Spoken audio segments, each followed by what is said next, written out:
दिल्ली के मेहरौली इलाके से एक हैरान करने वाली घटना सामने आई है।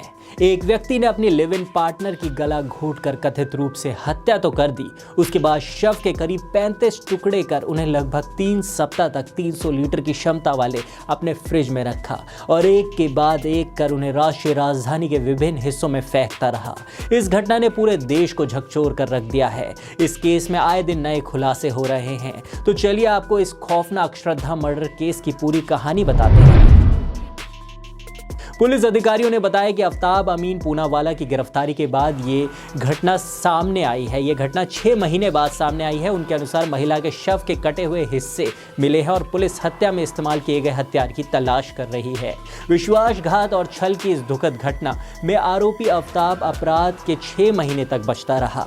पूछताछ में उसने बताया कि हत्या को अंजाम देने के बाद वह उसी घर में रह रहा था जहां वह दोनों एक साथ रहते थे। उसे पूछताछ में हत्या का ब्यौरा सामने आने के बाद उसकी गिरफ्तारी की गई है। आफ्ताब पूनावाला ने जांच के दौरान पुलिस को बताया कि शादी को लेकर हुए झगड़े के बाद उसने श्रद्धा की हत्या की और उसके शरीर के टुकड़ों को काटने का विचार उसे एक अमेरिकी टेलीविजन सीरीज डेक्स्टर से आया। आरोपी ने शव के कटे हुए हिस्सों को रखने के लिए 300 लीटर वाला एक फ्रिज खरीदा और शव में आने वाली बदबू को दबाने के लिए अगरबत्तियां और रूम फ्रेशनर का उपयोग किया। जांच में यह बात भी सामने आई है कि आफ्ताब रात के समय शरीर के टुकड़ों को फेंकने के लिए निकलता था और वो इस बात का ध्यान रखता था कि शरीर का कौन सा हिस्सा जल्द से जल्द सड़ सकता है, तो उसने उसी को देखते हुए शरीर के हिस्सों को फेंकना शुरू किया।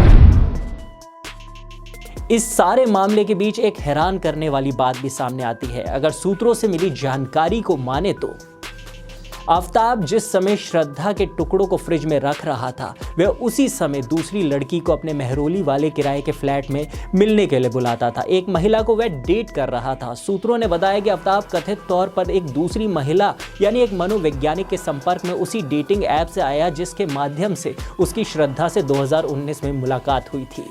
सूत्रों ने बताया कि दूसरी महिला जून जुलाई में 1 से 2 बार उसके घर आई। उस समय आफ्ताब ने श्रद्धा के शरीर के अंगों को फ्रिज और किचन में छिपा के रखा हुआ था। जांच में सामने आया कि 18 मई को श्रद्धा की हत्या के बाद पूनावाला ने श्रद्धा का इंस्टाग्राम अकाउंट लॉगिन किया और उसके दोस्तों से बात करके ये संदेश दिया कि वह जीवित है और ठीक है। उन्होंने उसके क्रेडिट कार्ड के बिल का भी भुगतान किया ताकि कंपनियां उसके मुंबई वाले पते पर संपर्क न करें।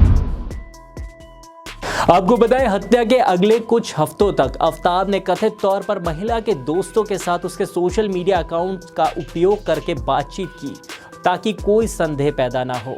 श्रद्धा अपने परिवार से बात नहीं कर रही थी क्योंकि उन्होंने उनके रिश्ते को आपत्ति जताते हुए खराब बताया था। पीड़िता के पिता ने मुंबई में सितंबर में शिकायत दर्ज कराई जब उसके दोस्त ने कहा कि 1 महीने या 2 महीने से ज़्यादा समय से श्रद्धा उनके संपर्क में नहीं है। आपको बताएं, शिकायत मिलने के बाद मुंबई पुलिस ने दिल्ली में उसके अंतिम स्थान का पता लगाया और आफ्ताब को भी मिलने के लिए बुलाया, जिनके विरोधाभासी बयानों ने संदेह पैदा कर दिया। मुंबई पुलिस के एक वरिष्ठ अधिकारी ने बताया कि मुंबई पुलिस ने आफ्ताब और श्रद्धा की जब कॉल डिटेल्स निकाली तो ये पाया कि श्रद्धा का मोबाइल तो मई महीने से बंद है।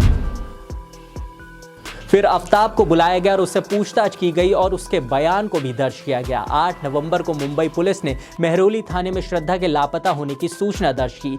वहीं जांच के दौरान आफ्ताब के आवास पर छापेमारी की गई और उसे हिरासत में ले लिया गया।